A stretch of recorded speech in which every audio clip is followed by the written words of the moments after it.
São Pedro, conhecido originalmente como Simão, foi um dos 12 apóstolos de Jesus Cristo e é reconhecido pela Igreja Católica como o primeiro Papa. Sua liderança e papel central na fundação da Igreja são fundamentados tanto nas Escrituras quanto no contexto histórico dos primeiros anos do cristianismo. Sua história é marcada por momentos de fraqueza, fé e transformação, que o tornaram um dos pilares do cristianismo primitivo. Simão nasceu em Betsaida, uma pequena cidade na região da Galileia, próxima ao mar da Galileia. Ele era pescador de profissão e trabalhava com seu irmão André, que também se tornou apóstolo. De acordo com o Evangelho de João, André apresentou Simão a Jesus, que imediatamente o chamou de Cefas, que significa Pedro, ou rocha. Este título simbolizava a missão que lhe seria confiada como líder da Igreja.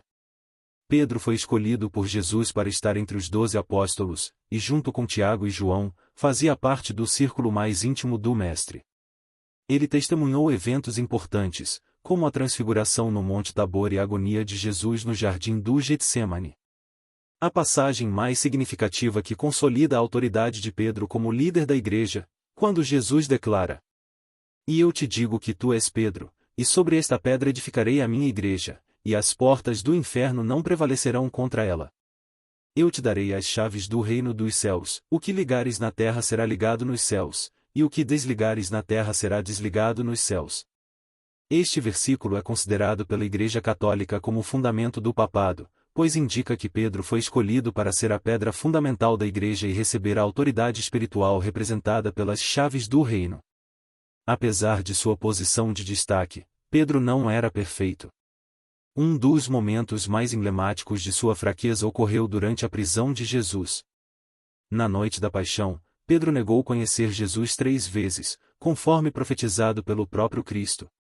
Este episódio demonstra a humanidade de Pedro, que, mesmo sendo escolhido, tinha medos e fraquezas. No entanto, após a ressurreição, Jesus ofereceu a Pedro uma oportunidade de redenção.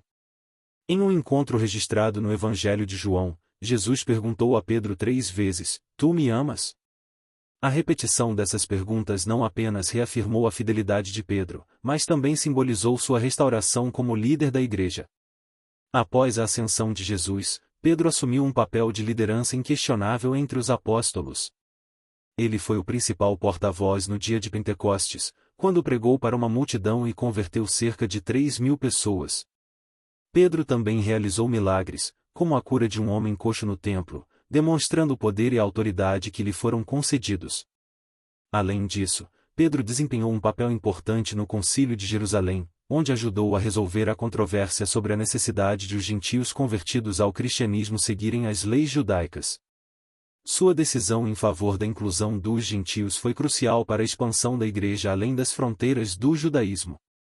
De acordo com a tradição cristã, Pedro foi martirizado em Roma durante o reinado do imperador Nero, por volta do ano 64 d.C.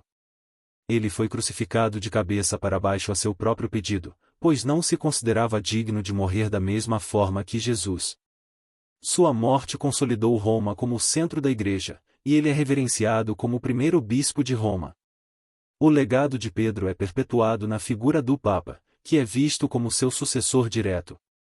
A Basílica de São Pedro no Vaticano foi construída sobre o local de seu suposto túmulo, e seu nome continua a ser sinônimo de fé e liderança na tradição cristã. São Pedro é um exemplo de como Deus pode transformar pessoas comuns em líderes extraordinários.